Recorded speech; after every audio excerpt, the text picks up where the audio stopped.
Welcome to my vlog! Ngayon, tuturuan ko kayo kung paano makita ang inyong MAC address sa inyong mga modem. Huawei, 5B5 o kahit walang 5G yan, 2G man yan, pwede yan. Ganito lang gagawin nyo, sundan nyo lang ako. Punta kayo sa may pinagpapalitan niyang password, yan.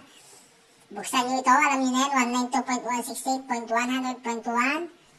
Alam nyo na to, Telecom admin Telecom. And then log in. Ngayon guys, ganyan ang magpapakita. Cancel mo lang yan. Yan guys, kita mo yan.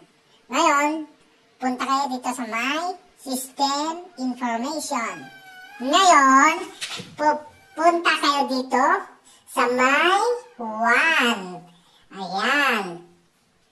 Ngayon, nandito na kayo sa my WAN information.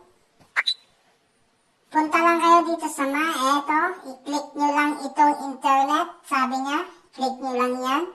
Yan, magpapakita na yan. Okay, yan yun.